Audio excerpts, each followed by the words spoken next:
It's your daily dose of Donna. Welcome to the show. Today is Tuesday, January 23rd. We've got sun. And you know me. Well, if you've been watching for a long time or listening, you know that the sun literally changes my mood. It is such a change of pace for me. I'm feeling good. I am feeling positive. I am feeling tired. Guys, we need to talk a little bit about sleep.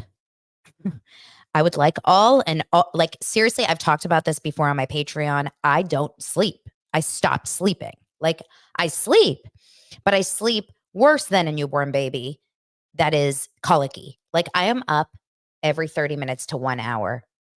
I see every time on the clock. And I'm not up for a long time usually, but I'm up enough that I'm getting up and then falling back asleep. Like why? So I purchased a different kind of magnesium last night and I took one pill. It's 400 milligrams. Now everyone's saying add some melatonin in there, double up on the magnesium. There's this whole TikTok trend right now called not the skinny girl, the sleepy girl mocktail. Madison actually from Southern Charm just did it on her TikTok. I watched it. So I bought all the ingredients yesterday morning. So I didn't do it last night, but I will try tonight. It's tart cherry juice. Like so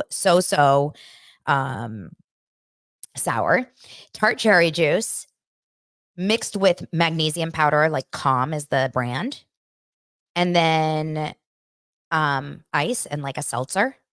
It can't be good, but I'll do anything. I just can't take Ambien or any of those like strong sleeping pills. When people talk about like the Vina Lights Out and all that, it scares me because don't they have THC in them? And I'll tell you guys, ask Lance, I drank a can, CANN can, that's a THC drink, a little too fast on Sunday night, and I think I'm still high. So it's legal to talk about here in California. Welcome to the show. Oh, your comments, guys. Your comments are killing me already. I know. That's all I can say is I know. But yes, don't worry. Don't worry, friends. We will get into so many things. Before we get into today's show, I would love to once again talk about the sponsor for this week's show. And that is, almost said the wrong one. The sponsor for this week's show is ZipRecruiter. Guys, according to Forbes, January is the hottest month for hiring, and business owners and hiring managers are on the hunt for top talent. Are you a top talent? Are you? What is your talent, you guys? What do you do? Leave it in the comment. Do you have a job? Are you, an accountant, a doctor? I know I have a lot of therapists that listen. I have a lot of like really, really smart people that are Daily Dose of Donna listeners. It's kind of shocking.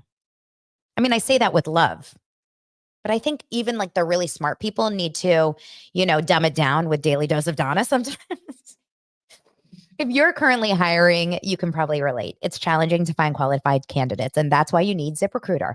ZipRecruiter's powerful matching technology finds the right people for your roles fast. And right now, you can try it for free at ZipRecruiter.com/Donna. That's DANA. I love free things. I love a free anything.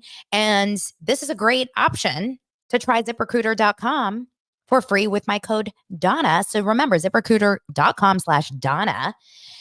What's cool about it is they have this really smart matching technology. It helps you in so many better ways rather than reading through every single job opportunity or having them find you through like thousands of applicants. They really weed it out. So it's actually really smart. This month, find the talent you need to fill all of your roles with ZipRecruiter. See for yourself why 4 out of 5 employers who post on ZipRecruiter get a quality candidate within the first day. Just go to this exclusive web address right now. That's ZipRecruiter.com/Donna, DANA. Again, that's ZipRecruiter.com/DANA for free. ZipRecruiter, the smartest way to hire. I always feel like I should add a little jingle to these things. ZipRecruiter, the smartest way to hire. Ding, ding. Welcome. Oh, I'm seeing a lot of what you guys do. We've got finance. We've got, what else do you guys do? I just see finance, lawyer. We got a lawyer in the house. We got a retired nurse, marketing, events. That's my love. Great, you guys. Awesome. So happy that you guys are all here. So, The news bugged me this morning because let's talk for a minute about those Oscar nominations. Now, this is something that I have a little bit of an issue with. I loved Barbie. Obviously, I'm a woman, but that's not why I loved it. I didn't love it just because, like, women's rights. Like, I'm going to be 100% honest. I am not that person that's out there. You know, I do believe in women's rights. Duh. I'm a woman and I'm like a proud female, independent business owner, mom, all of those things. I do believe in all of those things. But at the same time, I'm not like out there, marching for women's rights. So remember that, there's a spectrum of feminists, but I will say that I am absolutely 100% pro the message of Barbie. It was such a beautiful movie. It was so actually beautiful, like visually, I thought beautiful to watch, fun. The music was great. I loved the cast. I loved the story. I thought Margot Robbie was phenomenal. I just loved watching her and seeing, what she brought to this character. And I don't know much about Greta Gerwig as a director. I mean, I know what she's done, but she did a great job. It was a great movie. And clearly, it did so well at the box office. And so many people, like myself, went back and back and back. I saw that movie 2 times in the theaters, and I would get it again today and watch it. And we listened to the soundtrack all the time. It was so good. Oh, some of you guys did not like Barbie, but see, that's the thing. It's so up and down. Well, unfortunately and sadly, both Margot Robbie and Greta Gerwig were snubbed. By the way, do we use the word snubbed in any other capacity than we do in the Oscar noms or like in nominations? When do you say the word snubbed in life? Like, let's think about people that were snubbed in life. Anna Marie is snubbed by me. I would say Nicole on Miami. Nicole was snubbed by Marisol. Mauricio is snubbed by Kyle. Snubbed. Oh, you guys in the comments, you're killing me. I can't repeat half of the things you're writing is the truth. You guys are hardcore. Hardcore. Snubby snub. So unfortunately, they didn't get nominated for Oscars. Now, here's where I have a problem because I do believe this is the top box office achievement by a female director ever. For that on its own, I think it should have gotten a Best Directing nod. I don't feel good about the fact that a movie that did that well in the theaters and really did get good reviews doesn't get a nomination for Best Director. It really, really bums me out. Let's look at some of the nominations, and then we can kind of like play it out. But I mean, it would be nice if there was a list. Thank you, Daily Mail. Okay, Best Picture. It did get nominated for Best Picture. Okay, we know that, right? Along with all these other movies, but some of the big ones, The Holdovers, I've been hearing a ton about. I haven't seen, you guys, I'm not a big movie person. I'm just going to be honest. So I don't see a lot of movies. Poor Things, a lot of you guys tell me I have to see that with Emma Stone. Oppenheimer, haven't seen it. I did get a message. I don't remember if it was here on YouTube or somewhere else from someone saying like, oh my God, you're a podcaster and you haven't seen Oppenheimer? I'm like, yeah, but have you seen every episode of Real Housewives of Salt Lake City? Like, did I say that I am, Siskel and Ebert? There's certain things I cover and certain things I don't. I cover podcasters. I cover blogs. I cover reality TV. And I cover Jeff Lewis. Best director. Yes. So, of course, it wasn't Greta, but we did have the director, Justine Triet of Anatomy of a Fall, Martin Scorsese of Killers of the Flower Moon, which I feel like Lance just saw and didn't love. I could be wrong. Christopher Nolan for Oppenheimer, Yorgos Lanthimos for Poor Things, and Jonathan Glazer for The Zone of Interest. You want to know my zone of interest? It's a 0. Guys, can't. Actor in a leading role, Bradley Cooper for Maestro. Listen, I want to see the movie. I do know that I'm Jewish. Obviously, this is something I've talked about for, the entire thing. But I know that he did put on a prosthetic nose for that. And then, started dating Gigi Hadid. So that was fun. Paul Giamatti for The Holdovers, Cillian Murphy for Oppenheimer, Jeffrey Wright, American Fiction. Like, okay. Actress in a supporting role, Emily Blunt. I love Emily Blunt. America Ferrera did get nominated though, and she did deserve it. Although, listen, I thought her script was amazing and her monologue in that Barbie movie was amazing. Unfortunately, I don't believe that she was like her acting ability is not over the moon to me, America Ferrera. Actor in a supporting role, we did get Ryan Gosling from Barbie, along with a lot of other people. And then where is actress in a leading role? Yes, so Emma Stone, Annette Bening, Lily Gladstone, Sandra Huller, Carey Mulligan. My guess is Emma Stone. I feel like she's going to take them all, right? Oh, Kelly watches every movie. Yeah, I don't watch a lot of these movies. That's why I love the Emmys or the Golden Globes. Like I love a TV nomination. Okay, so that was kind of a bummer, I thought. It just bummed me out because the whole point of Barbie is like female empowerment and female, I don't know. I just find it really interesting that Ken got a nomination, but not Barbie because he's just Ken. Anywhere else, he'd be a 10, right? Okay. So many questions about the elephant in the room. How do I not cover this? I told you guys I want to talk about my perspective about what is happening with Jeff Lewis Live and podcasts that cover these things and where the line is blurred. But I do need to get more information. And here's what I'm thinking. I promise you guys I want to talk about it. But because things are unfolding, obviously I'm just going to call it out. Jeff Lewis Obsessed is a Instagram account that has been very, very much talked about, and you guys are all about it right now. So I know you're here to talk about it. I want to honestly just say I am going to talk about it. I'm not scared to talk about it, but I would like to see how things are handled today.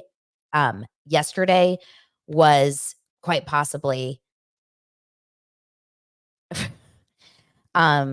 and if you have no idea what I'm talking about, I will give the whole story when I talk about it openly, or at least on Patreon for sure. But I will tell you that it's all an interesting study. Like if you zoom out from all of this stuff and just look at it as crisis management 101, right? And it's tough because here we are, and we talk a lot about like Jeff Lewis, and we talk about Heather McDonald, and we talk about, we talked all about Zach Peter and Up and Adam. So it's kind of fair game when you have a podcast. Like this is something I talk about, right, on my show. The problem is I do have empathy and I do have a heart, and I don't want to hurt anyone's feelings in this situation because in my opinion, Sarah from Texas is right now in the eye of the storm, right? Okay, Michael says, I'm hearing a word salad. Yeah, well, you try, going live and talking about a very sensitive subject. I don't want to hurt people's feelings intentionally. Okay, that's not the goal here. What I find interesting in the way I'm looking at is that I need to pull back and I need to look at it from a crisis management perspective. Essentially, because you guys are going to a lot of you have no idea what I'm talking about. There were some boundary issues crossed by a podcaster, Sarah, who runs the account Jeff Lewis Obsessed. And the only reason I'm talking about it or will talk about it is because Jeff Lewis, who I talk about all the time and have been talking about for a year on the show, whenever there's news, mentioned it. The details I will get into. I'm not doing a whole story on that today because I want to see later today after her show. I want to kind of see what transpires because I do believe yesterday mistakes were made. Major mistakes were made. And I don't know. I haven't spoken to her about that. I don't know if she knows or recognizes where things could have gone wrong. I think mistakes were made on so many little layers, not just on her end, right? Like a lot of mistakes were made. And it was literally a shitstorm of crisis management, PR, communication, approach. My friend Molly Dare Hillenbrand, and she runs Hillenbrand Media. Shout out, Molly. I posted on my Facebook page a TikTok that she posted based on this because she's been following it too. And she runs crisis communication and management for a lot of celebrities, reality stars, etc. She's amazing at her job. She's like a Molly McPherson, if you guys know anything about that, on TikTok. And she has some really, really good opinions. She's my go-to person whenever anything gets a little riled up in my life. She's like 100% my go-to. I've had, some bad things being said about me in the past. Obviously, anytime you have a podcast or you have a public persona, in any respect, you're going to have people say negative things about you. So I will 100% be able to go to her and get her opinion, because I don't know best in all situations. And I don't believe Sarah knew best on how to handle. And here's the way I look at it. And guys, remember last week, my whole conversation about Taylor and Olivia on Southern Charm.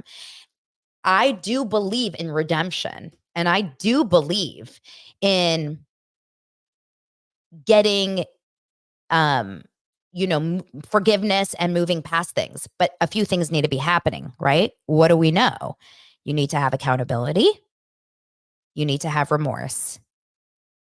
And you need to, show in your actions that is not just something you're saying. So that is, I think, the main issue here is I'm just dying to know a little bit more about the mistake was bad, but the reaction to the mistake, I think, is what is the problem here, right? Thank you guys so much. I'm trying really, really hard to not, like I said, Sarah is a human being. She is a mom, and she's a podcaster, content creator. She is never I'm never going to attack anyone like that. She does what I do. I'm not going to attack someone like that unless they come after me. I do believe that there weren't bad intentions, but I do believe mistakes were made in all of it. And there's a lot of weird players here. This is like add it to the novel. Add it to the novel that we're writing about podcasting 101 in terms of, like, I'm joking about that, obviously. But there is a lot of players here that make it very confusing. We've got the Jeff Lewis of it all. Then we've got the fan group and the leader of the fan group that is, blurring the lines. Then we have all the other fan groups talking about that. And then we have a producer of this live event that is now posting on these fan groups in a very unprofessional manner, in my opinion, right? So all of it is very, very tangled. It's a tangled web. So here's what I'm going to do, guys. I am going to pull away from that conversation for the rest of today. We're going to see what transpires today, because yesterday morning to yesterday night was like a telenovela in terms of what transpired. And then today we'll know more. And tomorrow I will cover this. Okay. Does that make sense? And I hope you guys understand that. If you have no idea what I'm talking about, consider yourself lucky. Listen, I told my friend Justin last night, I said, I'm doing dry January. I'm just like, this is entertainment right now. Like, I'm just like watching, like, what? I mean, the amount of DMs I've gotten and the amount of emails I've gotten and text messages I've gotten, because people know that I am somewhat like in that world. I'm sure Zach Peter is also getting inundated, Sarah Fraser. I mean, this is just, it's so bonkers the way that this has all gone down. But I really do hope the best for everyone. And I don't want her to be like bullied to no end. I find that incredibly immature from anyone out there. Like, you can disagree with her and you can not like what she's done, but I do not like the whole bully behavior, like the herd mentality. It bothers me. It scares me, because when am I going to be in the eye of the storm, right? But that's why I'm keeping Jeff Lewis at arm's length. Jeff is there. We talk about him, but I'm here, right? I'm Daily Dose of Donna. Chris says, you wouldn't have chosen dry January if you knew. Yeah, I really should have done dry February. I feel like we would have been safer. Um, it's interesting. Yeah, Ms. May says you and Zach should do a show on this with just the facts and both your opinions. I would love to do that. Maybe I'll talk to Zach about doing something like that. I think it's really important that we don't get to, it's not about me, right? It has nothing to do with me. I'm just an observer like you guys. But everyone is fair game in this world. And I do believe that, she has a very popular live show every day and she talks about Jeff Lewis every day. So I think it's important that we should all talk about it. Um, you want to talk about your husband and the rumors? Speaking of, Salt Lake City's on tonight, and I was on the phone with my friend Justin. By the way, my friend Justin is Justin Martindale. Like he keeps saying my friend Justin, like you guys don't know. Justin Martindale, we're on the phone last night, and I don't know if it was his mistake or my mistake, but we were both like, can't wait for Salt Lake City tonight. Can't wait to watch Monica tonight. I hang up the phone with him and I turn on the TV. I'm like, oh, I guess it's on tomorrow night. So it's on tonight, Salt Lake City reunion part 3. Are we excited? I saw a clip this morning that I think is amazing. Lisa Barlow, she's talking about glam. She is covering when she was in the Palm Springs hotel and she was like hysterically crying that she didn't want to, do drag. And she was freaking out about her face. And she was so honest to Andy. She's like, I love glam. I do glam in Turkey. I do glam in Morocco. I do glam at home. I do glam every day. You guys, Lisa Barlow does glam every single morning, she says. She says it's a glam and go. What is the cost of that? What is the cost of glam on a daily basis? I would like to know. A couple other funny things that came out of that, they talked about Heather Gay getting kind of body shamed by Mary Cosby on Watch What Happens Live. And Mary was like, I promise you, I didn't mean to body shame her. And then she even said, Heather, you actually look beautiful right now. You're shaming me. Guys, I don't know why I love Mary Cosby. Maybe it's because Oliver, my son, loves Mary, but I just really love Mary. I love Mary. Monica she's tough to watch. She drives me insane. She reminds me of a sassy teenager. Like she reminds me of the teenage daughter that you are always scared that you're going to have, kind of like maybe a version of yourself when you were 16 and you would say like, I hate you, mom. And she would say, get in your room, slam the door. Like that's Monica. I want Monica to like get grounded. Get Monica grounded. Couple questions about merch. The link is in my show notes, Tanya. She says, I want to buy a Daily Dose of Donna thermal or coffee cup. Where do I go? Yes, it will be in the show notes. dailydosepod.com/store. Okay. Kyle Richards was on. I mean, can Jeff Lewis just like be more popular this week? We're all talking about Jeff Lewis. Like, who's getting the best marketing and promotion this week? Jeff Lewis and Soiree Mocktails, Margaret Joseph's mocktail line. Like we're all talking about Soiree. Now all of a sudden I feel like I want to try a Soiree. Jeff Lewis had Kyle Richards on his show. When I talked about this yesterday, I didn't realize that Kyle has done the show before. But this is her second, maybe third time on Jeff Lewis. But I haven't heard Kyle on it for a year and a half. So I don't know when the last time she was on it. She was so good on the show today. Did you guys enjoy Kyle? And if you listened to Jeff Lewis live this morning, did you enjoy it?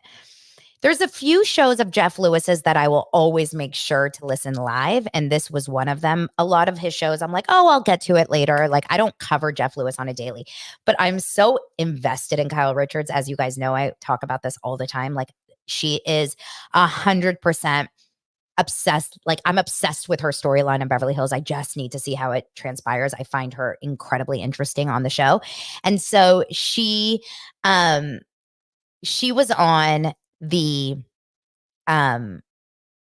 was on the show and I loved her energy. I loved how laid back and chill she was. I loved how fun she seemed. I love how she was like effing with Jeff and playing with Jeff. See, the people that understand Jeff Lewis, and this is the tough thing, there's people that understand Jeff Lewis's humor and then people that don't. But if you understand his humor and you can go toe to toe, I think it works really well. So I think Kyle's been offended by him in the past, but clearly, they were cool enough today. She had a lot to say today. So not only did we talk about Jeff's dating life, which by the way, you guys, Jeff talked about the fact that there's an agent. Remember he said this? He said there's a talent agent that pitched his client for Hollywood House Live season 2 to my lawyer and then ended up like asking if I was single. Well, I have a friend, a Facebook friend, who is an agent. He's a gay male. And he has asked me in DMs before, is Jeff single? He's super cute. I'm dying to know if this is him. Should I just ask him? Should I just get in his DMs and be like, by the way, have you ever dated Jeff? I'm going to do it. I'm going to do it. I'll let you guys know. So they talked a lot about Jeff's dating life. I always find that funny. And then Kyle was laughing really hard at Jeff, saying, like, you're giving me secondhand embarrassment. She talked about when she first started dating Mauricio, which, by the way, was so interesting because she's like, I've done that. I've played the games. And I thought she was going to mean like now when she's dating or with Morgan. But she's not dating, you guys. She's not dating. Remember that. She's not dating. She is with Morgan. I mean, I think. So she said that with Mauricio, like she played games with him. She also talked a lot about their dynamic in terms of marriage and divorce. She said, we are separated, but we are living in the same house. Remember, you guys, they have like a 10,000 plus probably square foot house, like, or maybe a little bit less, but it's a huge home. So, and they're both so busy. I imagine that they're kind of like not together all the time, right? They don't see each other all the time. But she said that like from the outside eye, everything looks normal between us because we spend time together as a family. I still cook every night. They have multiple houses, so they're going, back and forth between Aspen, La Quinta, and then of course, I'm sure Mauricio has a couple other pads or maybe like condos or something here in Los Angeles. He owns the agency. Like it would make sense to me that he'd have something on the west side, maybe just like a little pad, right? Um, she said that Jeff said, are you guys not getting divorced because a lot of times there's some like complications with families that have a lot of wealth, a lot of assets, right? Businesses, um, properties, kids, all those things. And she was very clear. She said, absolutely not. If I was 100% ready to divorce, we would. I still think they will. And um, I wouldn't want to be like psychologically still attached. I'd have to be able to move on, and it would be hard to fully move on knowing that I'm still technically married. She said everything's half and half between us because when she met Mauricio, they had no prenup, and she keeps saying he had no money. I need to confirm this because as far as I know, I've heard that Mauricio actually does come from a little money. He had family money. He had his mom was like a sex therapist. I don't know if she still is, Dr. Estella. And I believe his grandparents had a lot of money. Apparently, he was in fashion. I don't believe he came in with no money. I'll tell you who came in with no money on another conversation. There's certain people that really have no money, and then there's people that like just don't have like $100,000 in their savings account, but they have money. So I'm pretty sure that, whatever. But she was like, we built this together. And I do believe that's true. I think Mauricio got to where he is partially because of Kyle. I think Kyle got to where she is partially because of Mauricio. And then they both developed and created their own careers and they make a lot of money. A lot of money. So they said that they weren't going to, she was like, we would just split things halfway. Seems a little easier. Maybe they're waiting for Portia to just become 18. And then it will be official because like doing it now is like child support and weird stuff like that, right? I mean, maybe not. I have no idea. She talked about how they get along really well. There's no toxicity. She didn't mention anything about the fact that he didn't show up to that event and how she had kind of like created a storyline on the show that she was the victim and he, just didn't come to support her when in reality we know that that's actually not the case, when we know that she kind of moved the dates around. And my feeling is that she didn't even want him there because she was feeling she had other people there that she was more interested in spending her time with. She mentioned like, I can't imagine a life where Mauricio's not in it. Like, it's really scary for me. She also said that they just celebrated their 28th anniversary. I find that so weird to say when you're actually separated. Like, they are not going to stay married, these two. There's no way. I can't imagine a world where all of a sudden they decide, like, never mind. It's been, close to a year of them being separated. I think they got separated, well, 6 months, 7 months. Anyway, so on the show today, she talked about Mauricio, then she talked about Sutton, okay? She said that she and Sutton were actually the closest. She mentioned who brings who on the show, and she said, everyone said that Lisa Rinna brought Sutton on the show, and technically Lisa did suggest Lisa Rinna on the show, but they weren't good friends. And she said the same thing about Anna Marie, negative 8.5. She said, I technically brought her on the show, but she and I were not friends. They met at a party, at an agency party, and then they, went to, they were neighbors. So Kyle just mentioned her. She would be a good character, but Kyle was not good friends with her. She said with Sutton, she was really close with her, and she was really thrown how Sutton kind of kept asking her about the marriage this season. This is the part about Kyle that bugs me, is because Kyle doesn't recognize that that's what she does on every season, right? And every single season, Kyle is always trying to get the information on other people. And so it bugs me a little bit why she can't just recognize that this is part of the show. And instead she immediately is like, why would you do that? You're my friend. But this is what they do on these shows. This is why you have to do this on these shows, right? So Kyle had said that she was acted way too defensive with Sutton.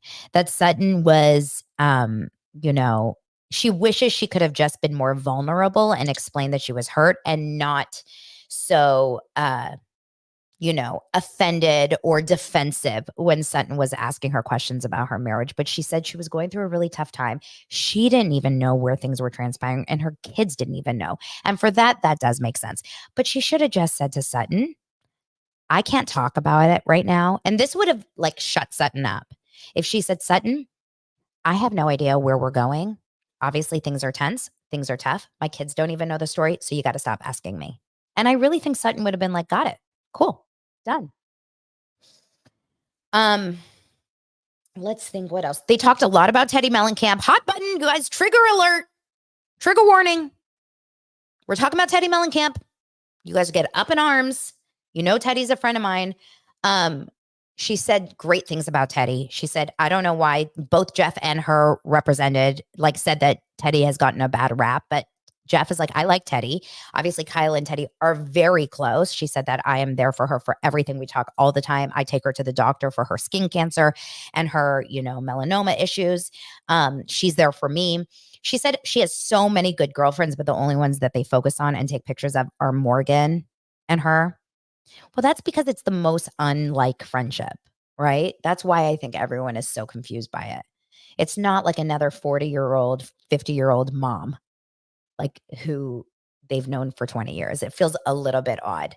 And then on the after show, she talked about Anna Marie. And she said that, it hasn't really been the best display, but she quickly backpedaled from being friends with her, if you noticed. And then finally, she talked about Kathy. Now, Kathy Hilton to me is an anomaly. Ever since watching Paris in Love, I cannot understand Kathy Hilton. It's so confusing to me. She is all over the place. She is really an interesting character. I want to like her, but I also hate her. You know what I mean? I want to like her because I find her fascinating and interesting and quite a character, but personality wise, I can't like her, I've heard so many bad things just reading House of Hilton, the book, and then seeing Paris in Love. I've seen it. But Jeff mentioned a story where he partied with Kathy. Oh God, who's calling me? He partied with Kathy until 2 a.m. at the Beverly Hilton at the Polo Lounge one night. And they had so much fun, and she was smoking cigarettes, which was so surprising to me. I don't know why. And then she talked about, Kyle was saying that Kathy had been babied by her mom her whole life and then married young. Kyle was only 10 years old when Kathy and Rick got married. How insane is that to think about? Rick has been Kyle's brother since she was 10, basically. And she said that she was babied by her mom and then babied by Rick. So she doesn't really know how to like move through life. And when she first started her marriage with Rick, one night Rick comes home after work and it smells really good in the house. And there's like garlic and onions cooking. And Rick is like, "Wow, Kathy, what are we eating for dinner?" And Kathy's like, "What do you mean?" Basically, Kathy's mom, Big Kathy, had told Kathy, "You just have to make sure the house always smells good and there's home cooked meals." So Kathy just cooked garlic and onions because it smelled good, but didn't actually have dinner prepared for Rick. I was like, that is the most Kathy thing. I am big time. I'm a believer that Kathy and Kyle and Kim need to have their own show. I would watch it in a heartbeat. I really would. I loved the interview. I loved that side of Kyle. I'm so interested in watching this story unfold. A lot of you guys have some opinions about her.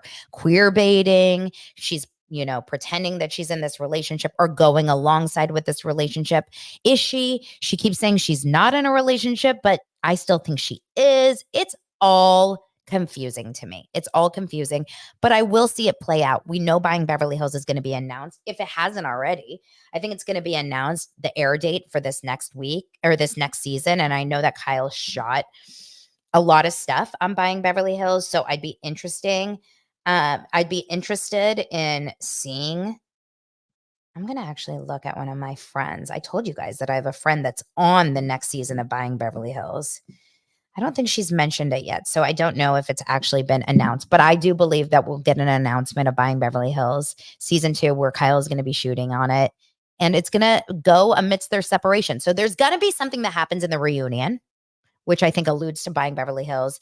So I bet you Netflix and Bravo had a deal that we will not air Buying Beverly Hills prior to Beverly Hills ending, Real Housewives ending. So it kind of like leads it in there. I don't know. I think it will be interesting. Um, anyway,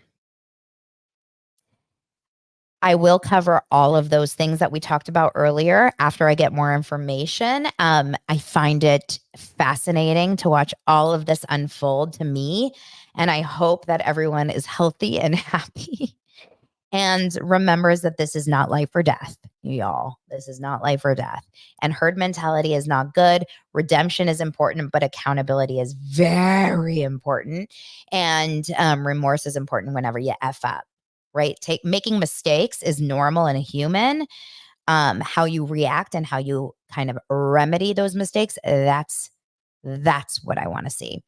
I hope you guys have an amazing rest of your day.